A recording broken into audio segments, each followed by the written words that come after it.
Welcome back to channel guys. आज की video में हम लोग बात करने वाले हैं एक और नए एसएमई आईपीओ के बारे में। ये एसएमई आईपीओ भी न्यू रूल्स को फॉलो करके आएगा एंड अब से जो भी एसएमई आईपीओ आने वाले हैं ये सारे न्यू रूल्स के अकॉर्डिंग ही आएंगे एंड उसी के हिसाब से अलॉटमेंट आएगी। अगर आपको नहीं पता है कि न्यू रूल्स क्या है तो इसके बारे में मैं अपने चैनल में जल्दी वीडियो अपलोड करने वाला हूँ, जो कि इसी हफ्ते में मैं पोस्ट कर दूंगा। उसके लिए सब्सक्राइब कर देना एंड सब्सक्राइब बटन के बगल में नोटिफिकेशन की बेल को भी दबा देना ताकि उसकी नोटिफिकेशन आपको मिल जाए। मोनिका एल्कोबेव, इस आईपीओ के बारे में हम लोग बात करने वाले हैं। ये एसएमई कैटेगरी का आईपीओ रहने वाला है। 153.68 करोड़ रुपीस का इशू साइज रहेगा, जिसमें ये कंपनी 125.08 करोड़ रुपीस का फ्रेश इशू लेके आ रही है। 28.6 करोड़ का ऑफर फॉर सेल लेके आ रही है। ये जो आईपीओ आ रहा है ये कंपनी अपने आईपीओ को 613.47 करोड़ रुपीस की वैल्यूएशन में लेके आ रही है एंड ये कंपनी ब्रूअरीज एंड डिस्टिलरीज के सेक्टर में अपने आप को लेके आ रही है। ये 2022 में इनकॉर्पोरेट हुई थी एंड ये जो कंपनी है ना लीडिंग प्लेयर है लिकर इंपोर्ट की, जिसमें ये company premium and luxury alcoholic beverages को इंपोर्ट करती है, उसे बेचती है, जिसमें luxury spirits, wines and liquors होती हैं। ये इसके 70 से भी ज्यादा रिनाउंड ग्लोबल ब्रांड्स है जिसके साथ ये चीज करती है, जैसे जो कि आपके सामने अभी डिस्प्ले हो रहे होंगे। ये कंपनी डोमेस्टिकली भी बेचती है इंडिया भर में एंड उसके साथ ही बाकी इंटरनेशनल कंट्रीज में भी बेचती है, जो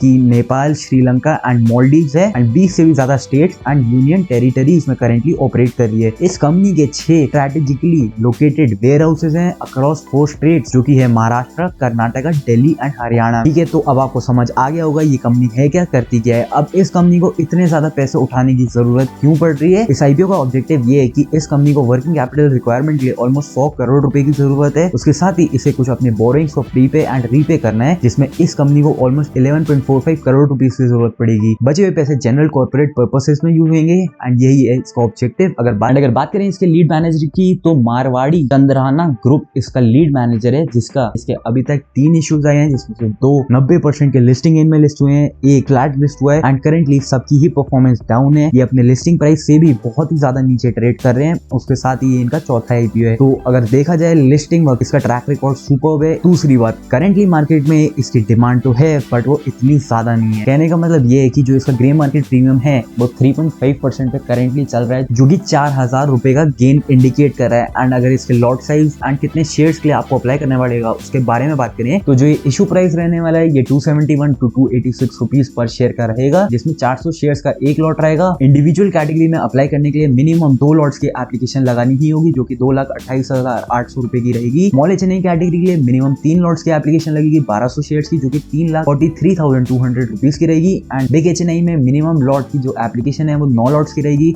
जिसके लिए 3,600 शेयर की बिड लगानी होगी, जो कि 10,29,600 रुपीस की रहेगी। ये कंपनी अपने आईपीओ को 10 रुपए की फेस वैल्यू पे लेके आ रही है एंड ये इशू 16 जुलाई को स्टार्ट होएगा, क्लोज हो जाएगा 18 जुलाई को। इसके अलॉटमेंट 21 जुलाई को पता लगेगी। रिफंड्स एंड शेयर्स क्रेडिट 22 जुलाई को होंगे एंड ये लिस्ट हो जाएगा 23 जुलाई को वेडनेसडे को। तो इससे आपको सब कुछ समझ आ गया होगा इस कंपनी के बारे में, इस आईपीओ के डेट्स के बारे में, इस आईपीओ के स्ट्रक्चर के बारे में, लीड मैनेजर के बारे में। अब बात कर लेते हैं इसके फाइनेंशियल्स के बारे में। जो इसके 2023 में रेवेन्यू था वो 140.36 करोड़ था, 2024 में बढ़कर के 191.28 करोड़ पे पहुंचा है, 2025 में बढ़कर के 238.36 करोड़ पे पहुंच गया है, जो कि ऑलमोस्ट 25% की रेवेन्यू ग्रोथ को दिखा रहा है। अगर प्रॉफिट आफ्टर टैक्स की बात करें 2023 में 13.03 करोड़ पे था, 2024 में 16.6 करोड़ रुपीस पे था एंड 2025 में बढ़कर के 23.11 करोड़ पे। तो रेवेन्यू की ग्रोथ भी अच्छी है, उसके साथ ही 40% का प्रॉफिट ग्रोथ है, जो कि अगेन अच्छी बात है। एंड अगर अब बात करें इसके बोरोइंग्स के बारे में तो इस कंपनी के 2023 में 72 करोड़ की बोरिंग 2024 में बढ़कर के 123 करोड़ पे पहुंच गई है एंड 2025 में बढ़कर के 174 करोड़ पे पहुंच गई है। डेट टू इक्विटी के हिसाब से 1.81 करोड़ पे है, जिसके हिसाब से भाई बहुत ही ज्यादा रिस्की सिचुएशन में है एंड इनको ऑलमोस्ट 10 करोड़ रुपए चाहिए अपने बोरिंग को घटाने के लिए। तो उसके हिसाब से भी इसमें इतना ज्यादा फर्क नहीं आएगा, इनकी बोरिंग इतनी ज्यादा कम नहीं होगी। आई नो कि छोटे साइज की कंपनीज को ऑपरेट करने के लिए पैसों की जरूरत होती है एंड उसी वजह से बोरिंग्स ली जाती है, बट यहाँ पे जो बोरिंग्स का लेवल है वो काफी ज्यादा हाई लेवल पे है। उसके साथ ही अगर इसके आरओई एंड आरओसी की बात करें 29.91% पे है, आरओसी 16.21% पे, पैट मार्जिन है वो 9.79% पे। जो प्राइस टू बुक में ये आईपीओ लेके आ रहे हैं ये 4.94 है। उसके साथ ही प्री आईपीओ जो इसका ईपीएस है ये 13.87 का है, पोस्ट आईपीओ 10.78 पे पहुंच जाएगा। प्री आईपीओ जो पीई पे लेके आ रहे हैं ये 20.61 है, पोस्ट आईपीओ ये 26.54 पे पहुंच जाएगा। अब क्या आपको इस आईपीओ में अप्लाई करना चाहिए या फिर नहीं?